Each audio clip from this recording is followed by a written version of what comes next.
Alright folks, so here's some help with 7.4 exercises. This first one's pretty easy. You're just writing a method to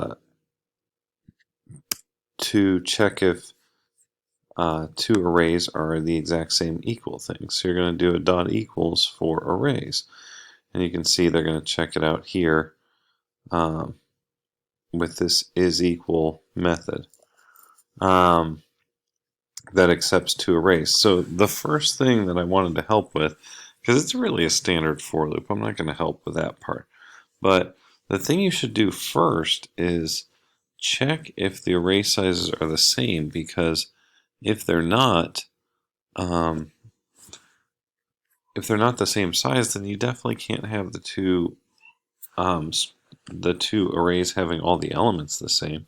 So your first thing should be to just do a quick if statement and say if array 1, because they put it up here as a parameter, if array 1 dot size, and I recommend saying not equal, because you want to actually kick them out of here and return a Boolean right away if they're not equal. You don't want to return a Boolean of true, because that would end your program. So it's easier to say array 1 dot size not equal to array 2 size. It wasn't really clear that you were supposed to do this in the problem. First time I did it, I just did the bottom part, and it said, you didn't check if they're the same size. So it's just reminding you should probably do this. And yeah, that's it. And then the second part, just check each element and make sure the same element in array 1 matches the element in array 2, because you'll know they're the same size. If you didn't do this, you could run into a null pointer exception, where it's trying to compare an index that's not in an array. So I totally understand why this is a good step to code. But yeah, this is a pretty standard for loop. All right, moving on to another one. So then we come across this problem with airline tickets. It looks like the only work you're doing is in this ticket organizer class. And the first two I'm not going to do for you because they're pretty darn straightforward. It tells you in the ticket organizer class they need a constructor, takes an array list and assigns it tickets, and then a getter, get tickets that gets and returns array list called tickets. So yeah, that's pretty straightforward. When it starts to get weird is this one. A method called print passengers by boarding group. So it's just going to print, so it's probably a void, right? Because printing doesn't really do anything. This is a huge name.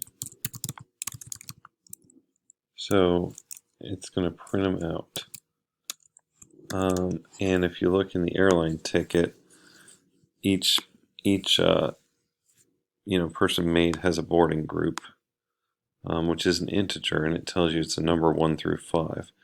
They have a get boarding group method, get row, toString method, a get name, and a get seat method. So getting this boarding group is going to be pretty easy. That part's not hard. It says it wants to print it out like this. So what's kind of sneaky about this is you're going to have to go through the boarding groups, and you're going to have to go through your array list of tickets. So it's going to be like a double for loop. So you're going to have a for loop inside a for loop if you want this to work easily. So I guess first you wanted to say for, and you could use int I equals 0, or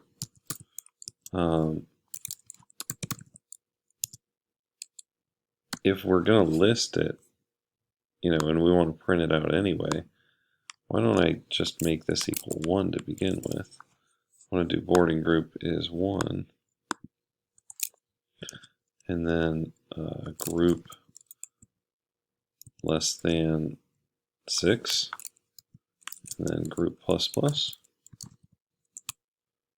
So now anytime I want to use what group they're in, I can use it not only to print this out, but I can also use it to like compare to their actual boarding group variable that's in there. This one in here, because each person will have a number assigned to them. Okay, so inside that for loop, you're going to want to go through. So it's going to try to look for group 1 the whole time. So now you need another for loop, where now you're going to go int I equals 0, kind of a more standard for loop. I is less than tickets. So, is it tickets? Yeah, dot size. So yeah, you're going to go through and each item, and you're going to be like, hey, are you in group 1? Are you in group 1? Are you in group 1? Are you in group 1? And if they are, it'll print it. And if not, then it won't. So, so you need an if here. So if that specific item is in group 1, I want to print it out. So, what are we going to do? Tickets dot get I dot, and then you got to get their boarding number, which, or boarding group, get boarding group. So if your boarding group, so I had to get that, and then I have to get boarding group. So that is going to grab their boarding group number, and you're comparing that to the number you're on at the time, 1 through 6. So if that number right there equals your group number, then you can print it out. I'll leave you to figure that print it out part. Something else that wouldn't happen, I think I need to fix, is I need to announce before I go through each time what boarding group I'm in. So we'll do a little system out print and say boarding group, and then plus, we already have this method group that is a 1 the first time through, and then is a 2 the second time through.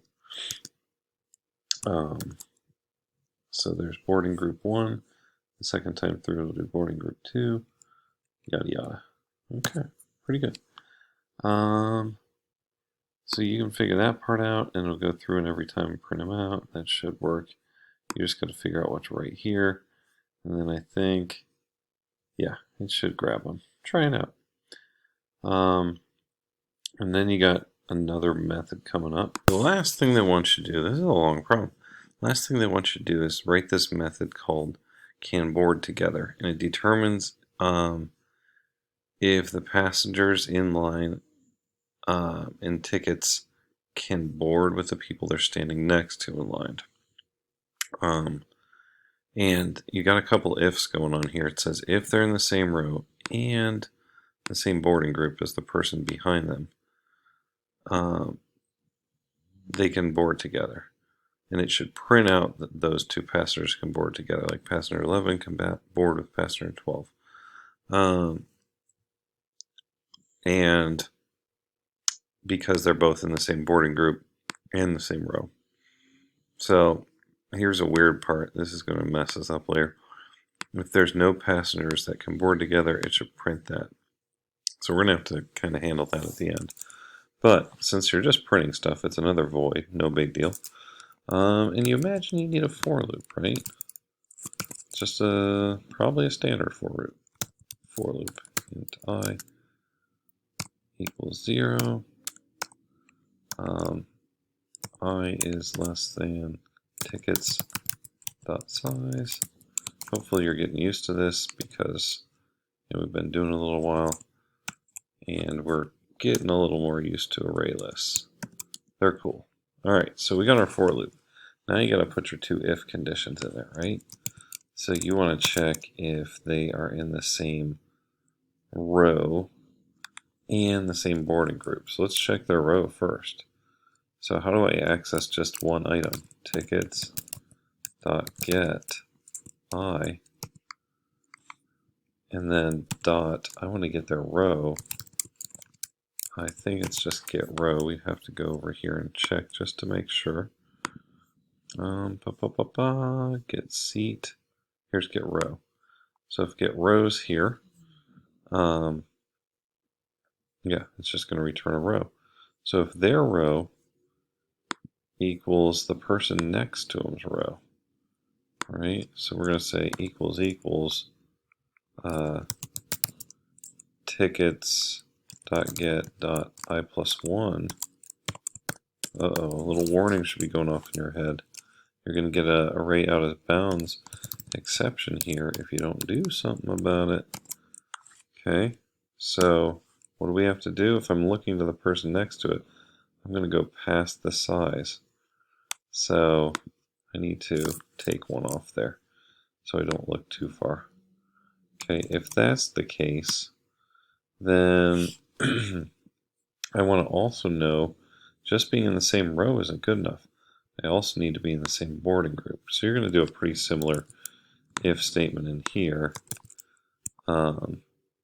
Right, you're going to get whatever item. And then and only then, if you can get the rows to match and you get the boarding group to match, then they should print. This is your print statement. Right? And you're going to print out that this passenger can board with that passenger. And the good news is you'll be grabbing the, oh, you need to grab their passenger number, right? Is that a thing? Is that a thing in here? It's their seat number, right? Yeah. So you'll need to grab their seat numbers. Not their name, but their seat number. So passenger this and passenger that. I think that's their, yeah, because their names are like A, B, C, D. Or their seats are this. Okay. Is their name, yeah, their name is a string. I don't know. Okay. Yeah, you gotta try that out to see if you're grabbing their name or their seat number. I think it's seat. Okay. Whichever, you can figure that out. That's not too hard. And then we get to the other weird part. Okay, because I believe you can do that with some getters, and just say can board with. Here's the other weird part. If nobody fits this, it should print out that nobody can do this. So here's the problem though, because if you just simply put, if you just did this and said no, there are no passengers that can board together on this flight. If you just said that here, it would do it at the end, right after saying, like, it would do it always. So it would say, like, passenger 11 can board with passenger 12, passenger 1 can board with passenger 3. And then if you put this here, it's always going to print and say, hey, there are no passengers that can. So you need to figure out a way to kind of protect this and only do this if something happens. So you got to put like a flag in here somewhere. So if this happens and this happens, maybe we're going to make sort of a flag here. So Boolean flag equals, and you can set it to true or false. It's kind of your idea. So we're going to say false. Okay, so we're going to say